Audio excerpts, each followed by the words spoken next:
द्वारका गई तो आत्मा। ओम नमो हरिहंताणं।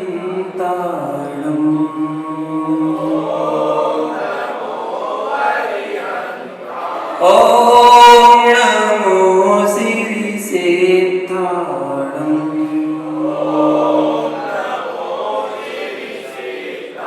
ओम नमो वायव्याणं। ओम नमो वज्रायाणं।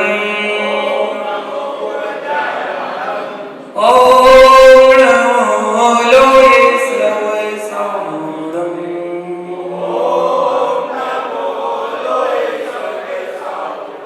जय बोलो अनंतान सिद्धोर निष्ठि भगवान की। प्रमिदोण वड्डमाणं परमपाणं जिणं दिशोतेन भोचामीरण सारं सायारणयारथं मीनं। जब विश्ववंदनीय महावीर भगवान की, आचार्य भगवान कुंद कुंद स्वामी की, आचार्य गुरु विराग सकति महामुनि राज की, आचार्य श्री विशुद्ध सकति महामुनि राज की, अहिंसा विश्व धर्म की। बोले परम पूज्य उपाध्याय भजन सागर जी महामुनि राज की, उपाध्याय संघ की जयकारा गुरुदेव का, जयकारा गुरुदेव का, जयकारा गुरुदेव का। महान भाव ग्रंथ का प्रारंभ हुआ है मंगलाचरण के माध्यम से। आज दूसरी गाथा को प्रारंभ करते हैं। आचार्य भगवान कुंद कुंद स्वामी दूसरी गाथा के माध्यम से बताते हैं सम्यक दृष्टि कौन है। सम्यक दृष्टि कौन है इसकी व्याख्या करते हैं। गाथा बताते हैं। उपम जिनेहि भणियं जहठियं गणहरेहिं बित्थरियं उवाईरिये यज्ञमजं तंबोलै सौ सत्यपि। जो उपम मतलब पूर्व काल में जिनेहि मतलब जिनदेव के द्वारा बड़ी मतलब कहा गया। पूर्व में जो जिनेंद्र भगवान के द्वारा कहा गया है, गण हरेहिम मतलब गणधरों के द्वारा, वित्थरियम मतलब विस्तृत किया गया है, विस्तारा गया है। उपायरीय कम्मजम पूर्वाचार्यों के द्वारा क्रम से जहट्टियम मतलब ज्यों का त्यों, जहट्टियम मतलब ज्यों का त्यों वास्तविक सत्य तम मतलब उसको, बोल रही मतलब बोलता हूँ, कहता हूँ, वो मतलब निश्चय से वस्तुता वह सत्य थी।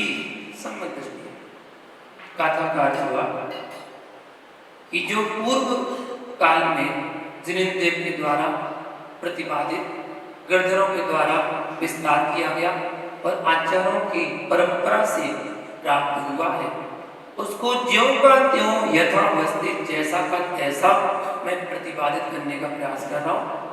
और जो करे वह सम्यक दृष्टि।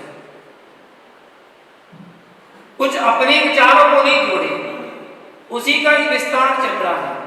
आज वर्तमान में जो भी जिनवाणी आपको देखने मिल रही है, जो भी आगम साहित्य द्वादशांग का जो भी अंश हमें देखने को मिल रहा है, वो जिनवाणी का ही विस्तार है, उसी का विस्तार। बस तरीके अलग अलग हो जाते हैं बताने के, कहने के, समझाने के। किसी की शैली जटिल होती है तो किसी की शैली सरल होती है। कोई सरल शब्दों में कठिन बात को समझा देता है और कोई सरल बात को भी कठिन बना देता है। व्यक्ति के ऊपर, उसकी शैली के ऊपर निर्भर करता है कि व्यक्ति कैसे समझा रहा है। एक जटिल बुद्धि वाला व्यक्ति होता है, उसको समझाने के लिए विस्तार से समझाया जाता है क्योंकि उसको समझ में नहीं आता है। एक सूक्ष्म बुद्धि वाला होता है, उसको शॉर्ट में समझाया जाए, उसे विस्तार में समझ में आ जाता है कि क्या कहना चाहता है। आचार्य भगवान कुंद कुंद स्वामी ने सम्यक दृष्टि का लक्षण यहाँ पर प्रतिपादित करते हुए कहा है कि सम्यक दृष्टि कौन है, सम्यक दृष्टि कैसा होता है, क्योंकि हर एक चीज के लक्षण होते हैं। हम किसी बात के बारे में अगर व्याख्या करते हैं तो हर चीज का एक लक्षण होता है। जैसे रोग बीमारी को पहचानने का एक तरीका है। जैसे आम का पीला होना किसका लक्षण है? आम के पकने। आम पीला दिख गया, इसका मतलब आम पक गया है। बीमार व्यक्ति का चेहरा बता देता है कि ये बीमार है, उसके चेहरे से पता चल जाता है लक्षण देखकर कि ये बीमार है। अच्छा, टमाटर लाल हो गया तो उसके पकने का लक्षण है। एक पीला हो रहा है, एक लाल हो रहा है, और जामुन काला हो रहा है। एक पीला हो रहा है तो पक गया, एक लाल हुआ तो पक गया, और एक काला हुआ तो पक गया। ये पकने के लक्षण है। और शरीर गर्म हुआ तो बुखार का लक्षण है। नख और नेत्रों में पीलापन आ गया तो पीलिया हो गया। ये लक्षण है। हर चीज का लक्षण होता है, वस्तु का लक्षण है। वैसे ही सम्यक दृष्टि का लक्षण है। इसी तरह जो पूर्व काल में हमारे आराध्य जिनेंद्र भगवान ने जिनेंद्र देव के द्वारा जो देशना की थी या बताई गई थी, नयों की अपेक्षा को लेकर पूर्वापर विरोध से रहित, तर्क से मुक्त, राग देश से मुक्त, सत्यता से पवित्र भव्य जनों के कल्याण के ध्यान में रखकर जिस दिव्य देशना का विनय और विवेक के द्वारा जैसा का तैसा विस्तृत किया गया है, जैसा भगवान ने बोला था वैसा ही विस्तृत किया गया है। देखिए, एक शब्द आया पूर्वापर विरोध। पूर्वापर विरोध क्या होता है? एक बार एक व्यक्ति ने मुझसे पूछा, कहता है मुनिराज, पहले के तीर्थंकर भगवंत जो होते थे चतुर्थ काल में, वो दीक्षा लेते ही मौन क्यों हो जाते थे? दीक्षा लेने के पहले तो बोलते थे, बात करते थे, परिवार जन से सबसे बात करते थे, लेकिन दीक्षा लेने के बाद लेते ही मौन क्यों हो जाते? प्रश्न था। और दूसरा प्रश्न था उसका, दूसरा प्रश्न था कि तीर्थंकर तो मौन ले लेते हैं, लेकिन आज वर्तमान के मुनिराज दीक्षा लेने के बाद मौन क्यों नहीं लेते? वो तो बोलते हैं। तर्कवाल व्यक्ति तो अच्छे तर्क करके ही प्रश्न करता है। मैंने कहा अच्छा, समाधान दिया उसको। क्या समाधान हो सकता है? तीर्थंकर जैसे महापुरुष जो तत्व मोक्षगामी जीव में वो दीक्षा लेके मौन हो जाते हैं, और जो वर्तमान में पंचम काल में मुनिराज बन रहे हैं, जिनका मोक्ष अभी नहीं होना है, वो मौन नहीं लेते हैं। उसका आधार क्या है? रीजन क्या है? कारण क्या है? उसका रीजन है कि तीर्थंकर इसलिए दीक्षा लेके मौन हो जाते हैं। अगर दीक्षा लेंगे और दीक्षा लेने के बाद कुछ उपदेश दिया, कुछ प्रवचन दिया, कुछ बोला, और उसके बाद जब उन्हें केवल ज्ञान की प्राप्ति हुई तो केवल ज्ञान के बाद यथार्थ ज्ञान में कुछ और बोल दिया,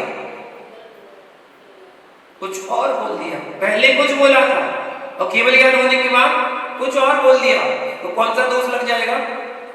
पूर्वापर दोष लग जाएगा। पूर्व और अपर, पूर्व में कुछ बोला, अपर में कुछ बोला, तो दोष लग जाएगा। इसलिए तीर्थंकर मौन ले लेते हैं। तीर्थंकर मौन ले लेते हैं। दीक्षा के बाद उनका मौन हो जाता है। कब तक के लिए? हमेशा के लिए हो जाता है। केवल ज्ञान की बात बोलते हैं क्या? केवल की बात बोलते हैं? नहीं, बोलते नहीं है। वो तो उनके सर्वांग से भी पता नहीं खिलती है, मुख से थोड़ी बोलते हैं कि बोल रहे हो। वो तो हुंकारमयी ध्वनि निकल रही है, वही ध्वनि ही उनके पूरे सर्वांग से निकल रही है। जो ऊर्जा, तरंगें, वर्गणा निकल रही है, वही उनकी दिव्य देशना। बोलते थोड़ी है। ये तो व्यवहार में कहते हैं कि भाई दिव्य देशनी में भगवान की वाणी खिल रही, भगवान बोल रहे, भगवान की वाणी आ रही है। भगवान थोड़ी बोल रहे हैं। उनकी जो दिव्य देशना पूरे सर्वांग से खिलती है। तो महानुभाव मौन हो जाते हैं। फिर उसने फिर पूछा कि फिर आज के वर्तमान के मुनिराज क्यों मौन बोलते हैं, उसका कारण क्या है?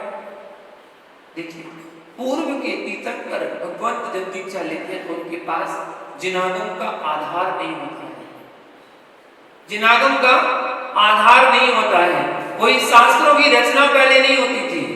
आज वर्तमान में तीर्थंकर का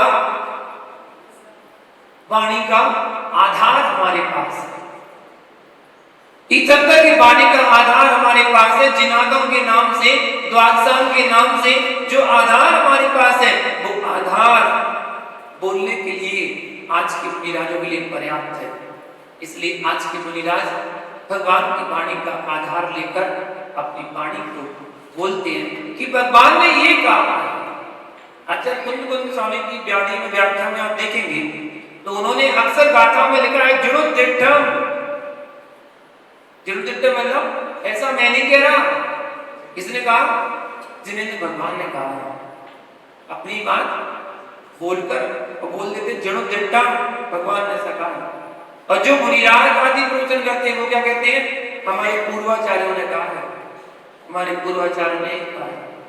और वर्तमान में जो दीक्षा ले रहे मुनिराज वो क्या बोलते हैं? हमारे आचार्य से ने कहा है। किसी ना किसी का आधार लेकर ही बोलना होता है। हम अपनी वाणी कैसे बोल सकते हैं? ये तो भगवान की वाणी है, और भगवान की वाणी विस्तृत की है गणधरों ने, लिखी है हमारे आचार्यों ने। तीन लोग के परमात्मा की दिव्य ध्वनि झेलने का अधिकार सिर्फ केवल गणधर को होता है, जो प्रधान पद पर विराजमान होता है। और ऐसे ही नहीं कोई भी प्रधान पद पर विराजमान हो जाए कि आप पहले आ गए तो आपके लिए गणधर बना दिया जाए, नहीं, ऐसा नहीं होता। योग्यता के आधार पर होता है। क्या जब तक गौतम गणधर नहीं थे, उनके पहले क्या सभा में 12 सभाएं जो लगी थी समोसण में, उसमें कोई मुनि नहीं थे? नहीं थे क्या? पूरी सभा लगी थी, 12 सभाएं पूरी भरी हुई थी, मुनियों की पूरी सभा लगी हुई थी। एक मुनियों की सभा, एक आरिका की सभा, 4 देवों की सभा और 4 देवियों की, एक आरिका की और एक त्रेंच की।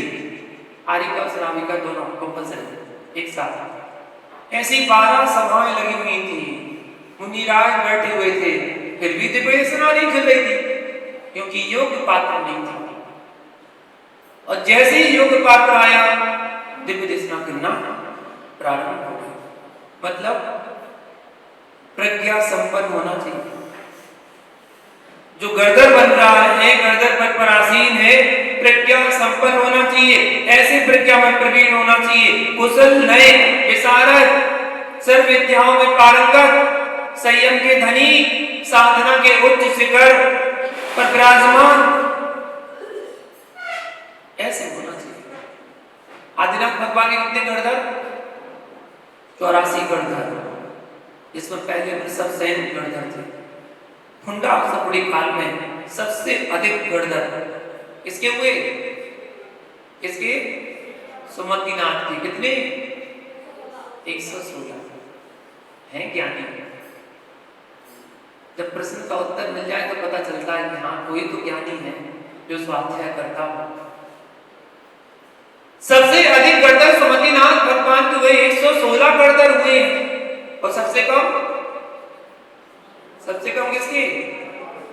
पारसनाथ के। कितने? 10 गणधर। महावीर के तो 11 गणधर थे।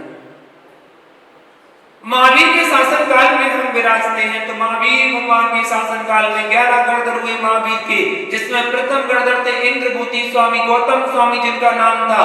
सभी तीर्थंकरों के गणधर हुए, जिन्होंने तीर्थंकर की वाणी का विस्तार किया, और वही प्रभावित होता हुआ आचार्यों तक आया, जिसे आचार्यों ने शुद्ध विच्छेद के भय से ग्रंथ के रूप में लिपिबद्ध कर दिया कि श्रुत का विच्छेद ना हो जाए, श्रुत चला ना जाए, इसलिए उन्होंने आगम को शास्त्रों में लिपिबद्ध कर दिया। अलग अलग परंपराएं हुई। पहले शिष्यों को पढ़ाया जाता था तो मौखिक रूप में, फिर उसके बाद थोड़ा और आगे प्रचलन हुआ, जब शैवसम कमजोर होने लगा तो फिर पढ़ाने लगे कंकड़ के माध्यम से, फिर आगे और विस्तार हुआ तो फिर पढ़ाने लगे रेती पर, बालू पर, फिर उसके बाद और थोड़ा विस्तार हुआ तो पढ़ाने लगे पत्थर पर, शिला पर उकेर दिया और पढ़ो आराम से। फिर उसके बाद और जब कमजोर होने लगा तो ताड़ के वृक्ष के पत्तों का प्रयोग होने लगा। जो ताड़ का वृक्ष था उसके पत्तों के माध्यम से, उसकी पत्तों में लिखा जाने लगा, कांटों के माध्यम से। उसके बाद थोड़ा और विस्तार हुआ, जब ताड़ के वृक्ष कम होने लगे, कागज का निर्माण हुआ तो कागज बना। तो कागज में स्याही के माध्यम से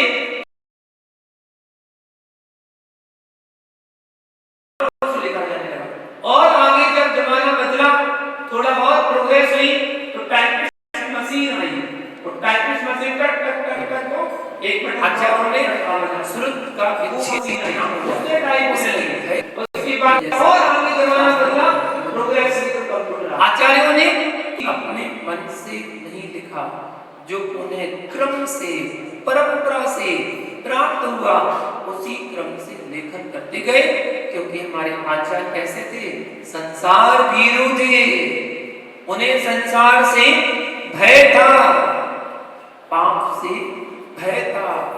वे सत्य महाव्रती थे, सत्य धर्म के धारक थे, भाषा समिति का पालन करने वाले थे, वचन बुद्धि के धारक थे। यथवा तथवा कुछ भी नहीं बोल सकते।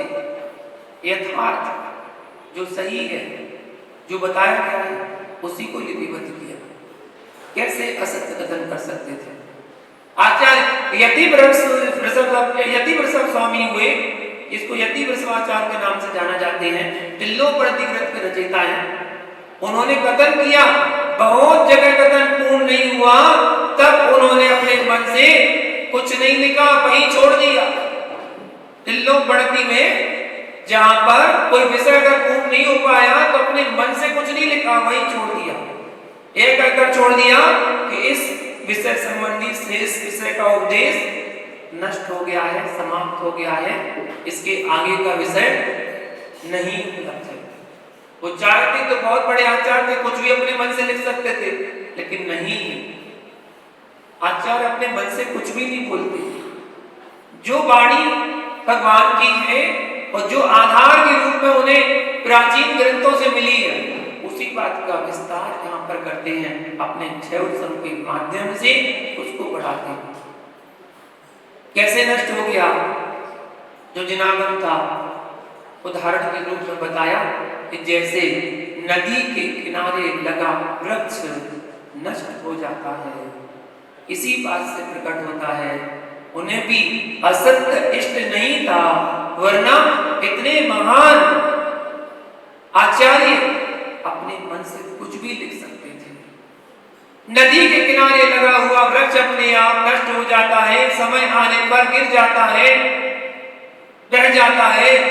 ऐसे समय बदलता गया, समय आते आते वो ज्ञान धीरे धीरे नष्ट होता चला गया। क्षयोत्सव बुद्धि कमजोर होती गई, क्योंकि पंचम काल है और इस पंचम काल में तीन चीजों का ह्रास तो होना ही होना है, हमारी आयु का, हमारी अवगाहना का और हमारे क्षयोत्सव का ह्रास होना है। ह्रास मतलब घटता जाना है, घटता जाना है। जितनी हमारी आयु हुआ करती थी वो निरंतर घट रही है, जितना हमारी अवगाहना होती थी वो निरंतर घट रही है, और जैसे जितना हमारा क्षयोत्सव, हमारी बुद्धि होती थी वो निरंतर घटती जा रही है, और आगे आने वाले समय में तो और घटती जाएगी। हाइट भी घटेगी, अवगाहना मतलब हाइट वो भी घटेगी, हमारा ज्ञान भी घटेगा और हमारी आयु भी घटेगी। पहले के व्यक्ति 125 साल जीते थे, 2000 साल पहले की बात बता रहा, 125 साल तक जी लेते थे। फिर उसके बाद 120, 115, 110, 105, अब 100 साल में आदमी हिल जाता है, चला जाता है, और 100 साल भी नहीं बचा तो 90, 85, 80 ऐसे निरंतर घटती जा रही आयु। बिरले श्राव आ गए जो 80 पार कर पाते हैं। कौन? बिरले श्राव आ गए जो 80 पार कर पाते हैं वर्तमान में। गिनती के लगा लो कि हाँ वो उस मोहल्ले में 500 लोग रहते थे, 500 में 2 लोग ही हैं जो 80 पार कर पाए, ऐसी गिनती में आते हैं। क्योंकि खान पीन शुद्ध नहीं है, इसलिए आयु भी क्षीण होती जा रही है, शीघ्र जल्दी से क्षीण हो जाती है। आचरण भगवान अपने मन से कुछ नहीं बोलते। इस गाथा में यही बताया जा रहा है, आचार्य भगवान कहते हैं मैंने अपने मन से कुछ नहीं बोला। सम्यक दृष्टि वही है जो भगवान की वाणी है, गर्दनों के द्वारा विस्तारित है, आचार्यों के द्वारा लिपिबद्ध है, उसी बात को अपने मुख से बता रहा है वो सम्यक दृष्टि। कभी जिनागम से विपरीत नहीं बोलते आचार्य। सम्यक दृष्टि बोलने से पहले अनेकांत की तराजू पर और सत्यवाद के पाठ को रखकर तौलता है, उसके बाद सत्य को सत्य और असत्य को असत्य जैसा का तैसा बोलता है, वह ही सम्यक दृष्टि कहलाता है। सम्यक दृष्टि तत्वों पर और उसके अर्थों पर प्रगाढ़ श्रद्धान करता है। तत्पार श्रद्धानम सम्यक दर्शनम, यथार्थ सिद्धांत करता है। सम्यक दृष्टि के विषय में सिद्धांत चक्रवर्ती आचार्य नेमिचंद मुनिराज जीव कांड ग्रंथ में गोमठ साहब जीव कांड में कहते हैं सम्मा इट्टी जीवो ओ इट्टम भवेणं तु सद्दहदी असंभावम अजानमानो गुरु नियोगा। गोमठ साहब जीव कांड ग्रंथ में कहा है सम्यक दृष्टि जीव उपदिष्ट प्रवचन का नियम से श्रद्धान करता है। पिता स्वयं ना जानता हुआ गुरु के नियोग से असत भूत अर्थ का भी श्रद्धान करता है, फिर भी सम्यक दृष्टि ही रहता है। गुरु ने जो कह दिया सच है, सत्य है। गुरु की बात को काटता नहीं है, गुरु ने कह दिया सत्य तो सत्य है, वो सम्यक दृष्टि कहलाता है जो गुरु की बात को यथार्थ श्रद्धान करता है। लेकिन कब तक? यदि गुरु ने गलत भी कहा है तब भी शिष्य को स्वीकार है कि हाँ सत्य गुरु ने कहा है, लेकिन कब तक? जब तक कोई व्यक्ति कोई शास्त्र का, आगम का, प्राचीन ग्रंथ का प्रमाण ना दिखा दे। अगर प्राचीन ग्रंथ का कोई प्रमाण दिखा दे तो फिर उसको सहसा स्वीकार कर लेना चाहिए।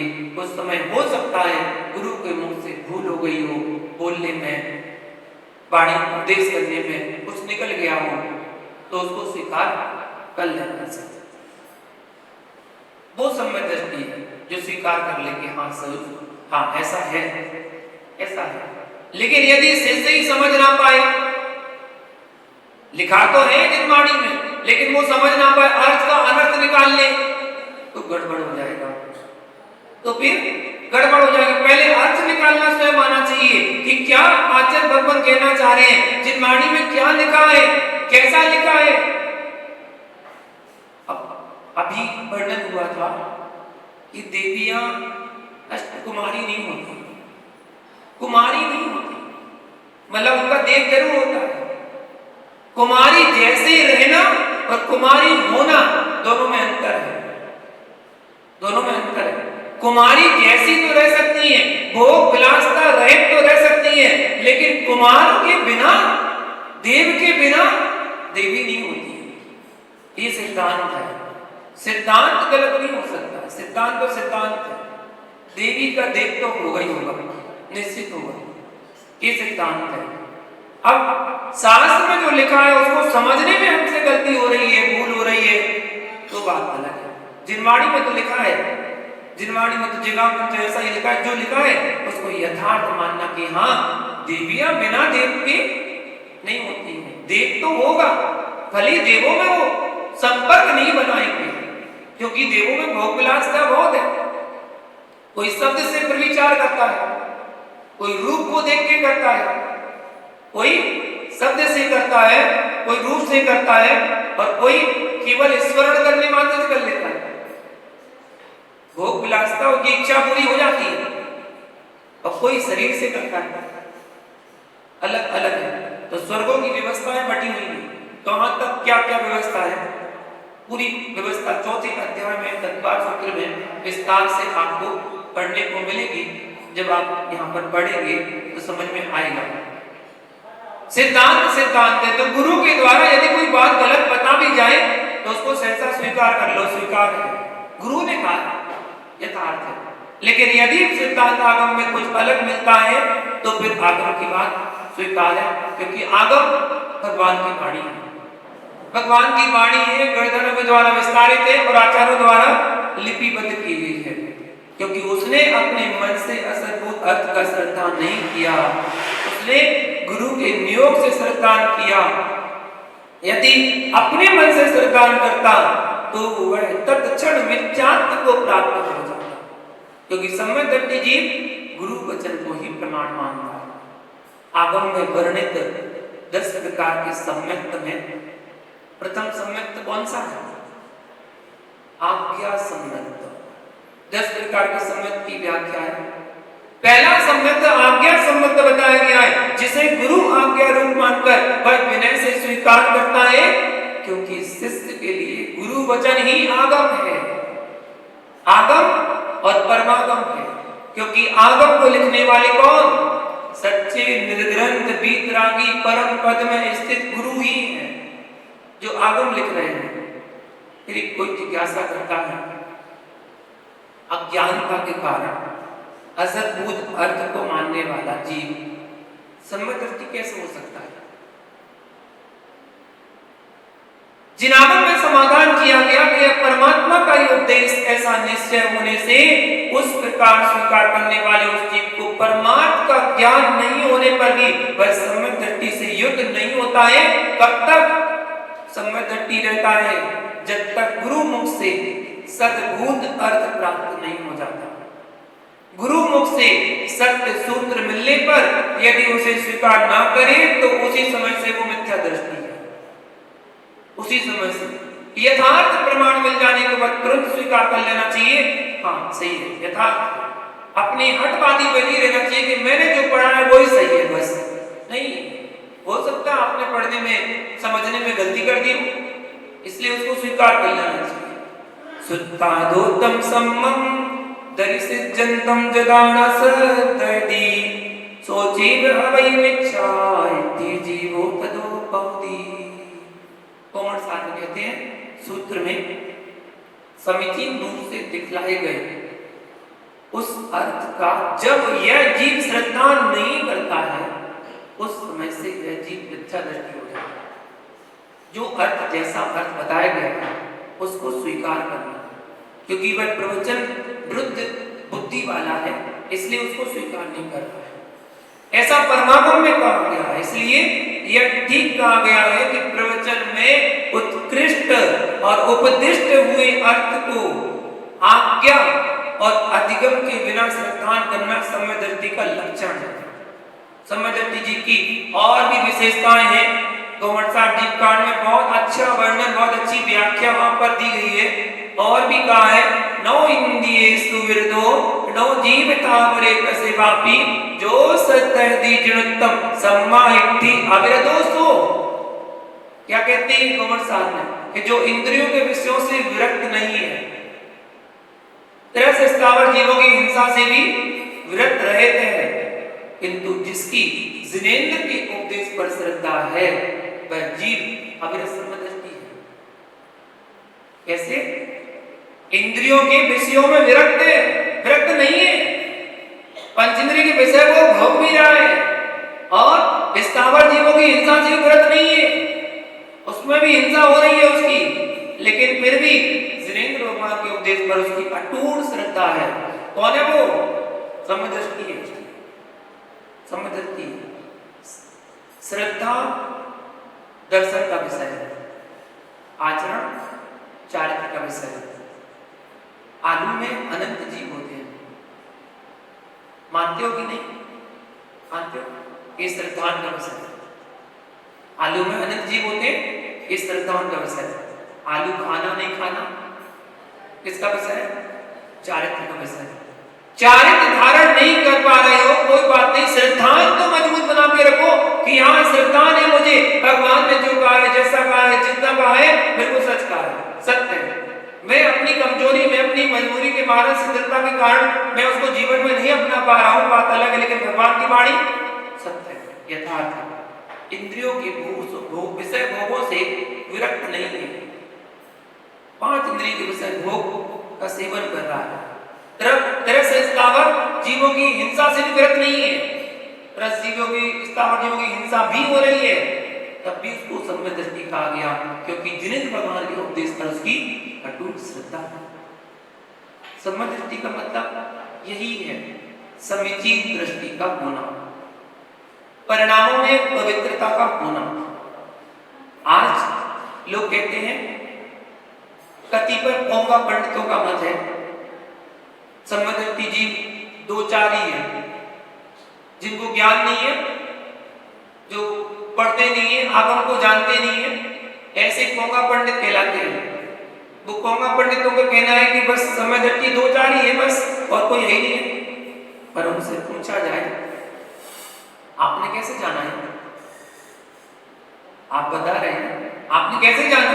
क्योंकि आप साक्षात सर्वज्ञ तो है नहीं, अति ज्ञानी तो है नहीं, मन प्रज्ञानी तो है नहीं, और कोई को हो भी नहीं सकता, कोई है नहीं। फिर आपने कैसे जाना कि सम्यक दृष्टि उंगलियों पर गिनने लायक है? इतनी और तो क्या नाम भी घोषित कर दिए, बात तो छोड़ो, नाम भी घोषित कर दिए। बताइए इससे मिथ्यात्व और क्या होगा? क्योंकि आगम का वचन यह है कि सम्यक दृष्टि कम होगी, परंतु इसका मतलब ये नहीं कि दो और चार ही होगी बस। पूरे पंचम काल में दो ही चार होंगे, ऐसा नहीं। कौन सम्यक दृष्टि है, कौन मिथ्या दृष्टि है, ये हमारा विषय नहीं है, ये तो स्वयं जान सकते हैं। हम बाहरी क्रिया पाठ देखकर बोल देते हैं, अरे भैया बहुत रोज प्रक्षाल करता है, रोज पूजन करता है, देखो मुनिराजों को आहार देने जाता है, सम्यक दृष्टि जीव है। किससे कह रहे हैं आप? व्यवहार से, दिखने में आ रहा ऐसे ही है, बोलते हैं। उसके अंदर क्या परिणति चल रही है, अंदर क्या परिणाम चल रहा है, वो तो वही जानता है। आप क्या जानो? स्वयं जानता है। अब जिज्ञानी मन प्राणी कोई नहीं है कि दूसरे के मन की बात को जान सके कि दूसरा क्या कर रहा है। फिर ये तो स्वयं का विषय, स्वयं जान सकते हैं, या फिर एक जने और जान सकते हैं। कौन? विधि क्षेत्र में बैठे सीमंदर स्वामी, वो भी जान सकते हैं कि आप सम्यक दृष्टि हो, मिथ्या दृष्टि। वही जान सकते हैं, चिंतन कर सकते हैं, विचार कर सकते हैं कि आप सर्वज्ञ जान सकता है कि आप सम्यक दृष्टि के मिथ्या दृष्टि। क्योंकि सम्यक दृष्टि मिथ्या दृष्टि के नापने का कोई थर्मामीटर, कोई यंत्र नहीं है। ना सम्यक दृष्टि मिथ्या दृष्टि को नापने का कोई यंत्र बना आज तक, और ना ही भव्य और अभव्य को नापने का कोई यंत्र बना। कोई बता सकता है भव्य कौन है, अभव्य कौन है? कोई नहीं बता सकता।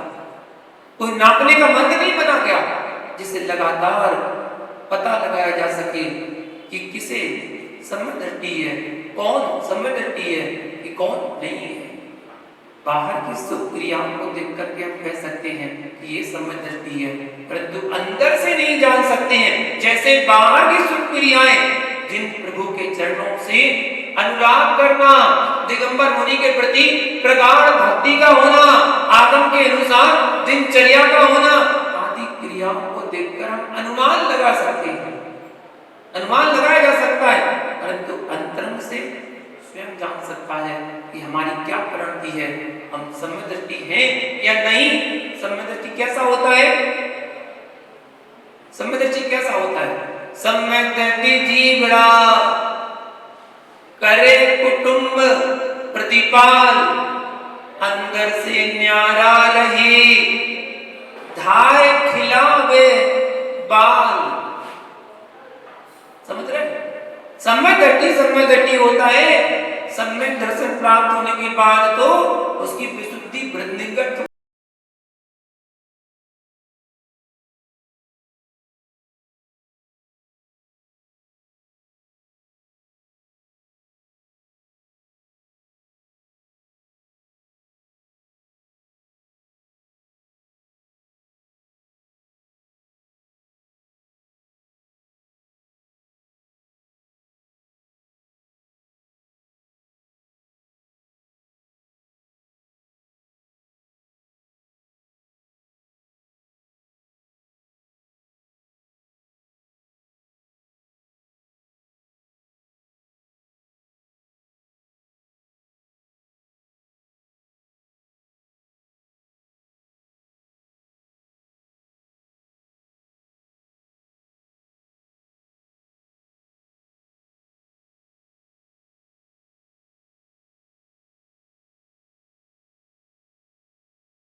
बढ़ती जाती है।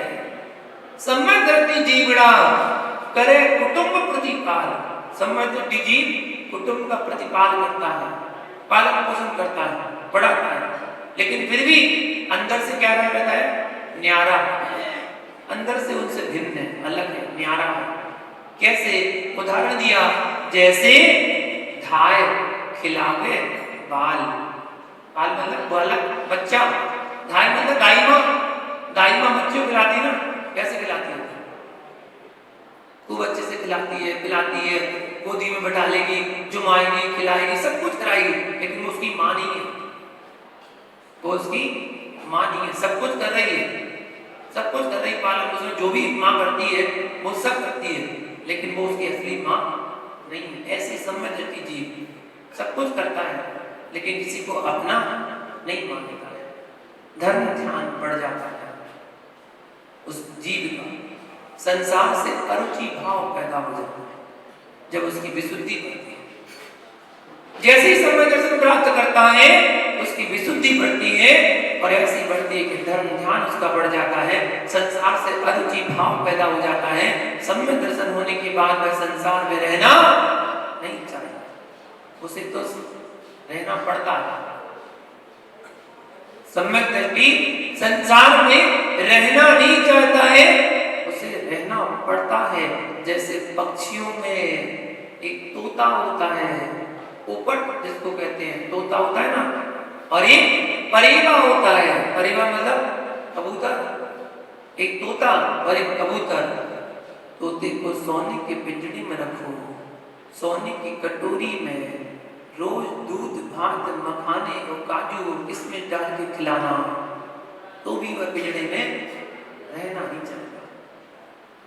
सोने का पिंजरा दिया, सोने की कटोरी दी, दूध भात की खीर खिला रहे हैं, तब भी वो उसमें रहना नहीं चाहता।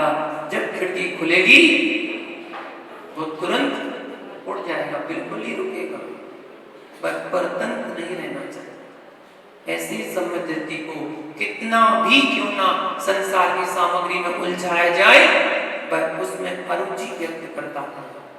कैसे? जल में कमल की तरह। जैसे जल में कमल खिलता है, वो जल कीचड़ से युक्त होता है, लेकिन उसमें ऊपर कमल खिलता है, वो कीचड़ से लिप्त नहीं होता। सम्यक दृष्टि जल में कीचड़ की तरह खिलखिलाता है, और मिथ्या दृष्टि जल में, कीचड़ में कीड़े की भांति बिलबिलाता है, वो मिथ्या दृष्टि है।